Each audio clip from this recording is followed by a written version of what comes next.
Even before Ayushman Bharat, in Bengal, Shastra Shati, a cashless scheme was launched, providing treatment cost up to 5 lakh per person belonging to any strata of the society. आज कलकत्ता के किसी आलिशान private hospital में जहाँ पे एक अमीर आदमी की चिकित्सा होती है, वही बगल वाले बेड में एक गरीब मजदूर, एक गरीब किसान की भी ट्रीटमेंट होती है। यही है ममता बनर्जी का विकास। और आपके अमृत काल में the cost of medical treatment has been doubled in the last 5 years. आप फार्मास्यूटिकल्स के सर आरजीकर पे बात ना बोले, आपकी सीबीआई पे अभी तक कुछ बोल नहीं पाए। हम लोगों ने जो हमारी पुलिस ने जो बोला था, they are still sticking to that. So उसके बारे में मत बात करें, ठीक है? आप उत्तर प्रदेश के बारे में बात करें ना sir. Sir, medical inflation is at 14%। Regularly लिए जाने वाले दवाइयों की कीमत 50% बढ़ गई। योजना ऐसी हो ताकि जनता को भी बचत हो। और आपने देखा होगा आयुष्मान भारत योजना बीमारी के कारण सामान्य मानवी को जो खर्च होता था, अब तक जिन लोगों ने इसका बेनिफिट लिया है, उसी के हिसाब से मैं कहता हूं कि करीब करीब देशवासियों का आयुष्मान योजना का बेनिफिट लेते के कारण जो खर्चा उनको अपने जेब से करना पड़ता, वैसे 1,20,000 करोड़ रुपया जनता जनार्दन के बचे हैं।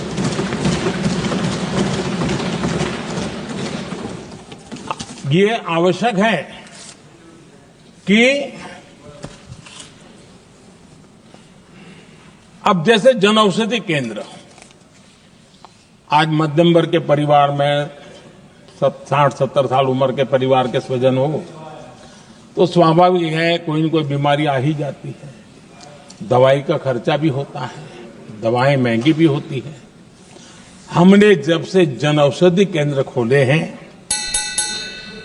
जिसमें 80% डिस्काउंट होता है, और उसके कारण जिन परिवारों ने इन जन औषधि केंद्रों से दवाइयां ली हैं, उनके करीब करीब 30,000 करोड़ रुपए दवाई को खर्चा बचा।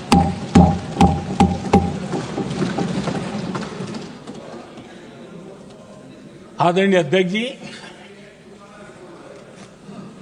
यूनिसेफ का भी अनुमान है, उनका कहना है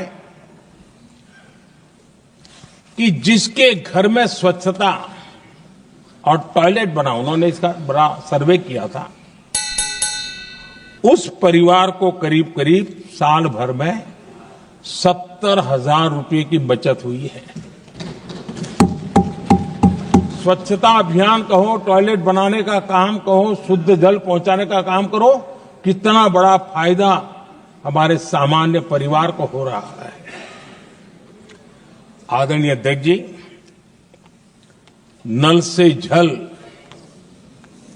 मैंने प्रारंभ में उसका उल्लेख किया। WHO की एक रिपोर्ट आई है। WHO का कहना है कि नल से जल शुद्ध पानी मिलने के कारण उन परिवारों में जो अन्य बीमारियों के खर्चे होते थे, औसत 40,000 रुपया परिवार का बचा है।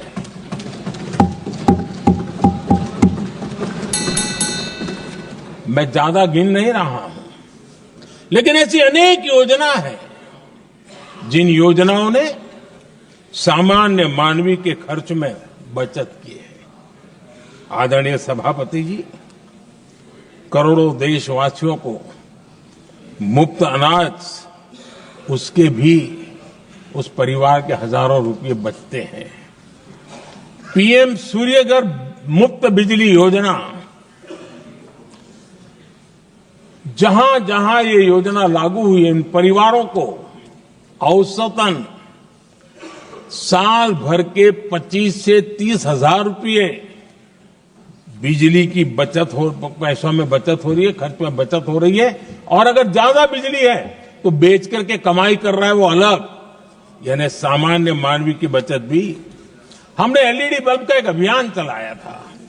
आपको मालूम है कि हमारे आने से पहले एलईडी बल्ब 400 रुपये में बिकते थे, हमने इतना अभियान चलाया, उसकी कीमत 40 रुपया हो गई। और एलईडी बल्ब के कारण बिजली की भी बचत हुई और उजाला भी ज्यादा मिला, और उसमें देशवासियों के करीब 20,000 करोड़ रुपए बचे हैं। आदरणीय सभापति जी, जिन किसानों ने सॉइल हेल्थ कार्ड का वैज्ञानिक तरीके से उपयोग किया है, उनको बहुत फायदा हुआ है, और ऐसे किसानों को प्रति एकड़ 30,000 रुपए की बचत हुई है। आदरणीय अध्यक्ष जी, बीते 10 साल में इनकम टैक्स को कम करके भी हमने मिडिल क्लास की बचत को बढ़ाने का काम किया है। आदरणीय अध्यक्ष जी, 2014 के पहले ऐसे बम गोले फेंके गए, बंदूक की ऐसी गोलियां चलाई गई कि देशवासियों का जीवन छलनी कर दिया गया था।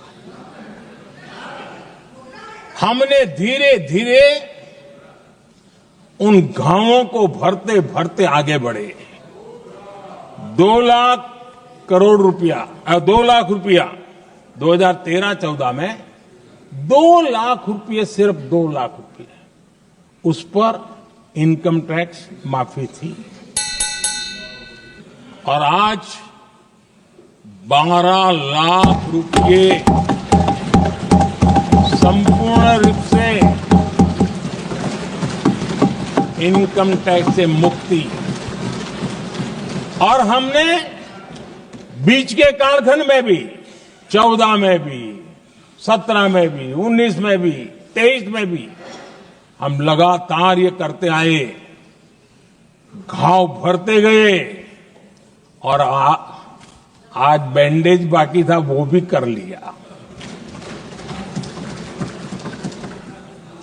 स्टैंडर्ड डिडक्शन, उसके अगर 75,000 जोड़ दें तो 1 अप्रैल के बाद देश में जो सैलरीड क्लास हैं उनके 13.25 लाख रुपए तक कोई इनकम टैक्स नहीं देना पड़े।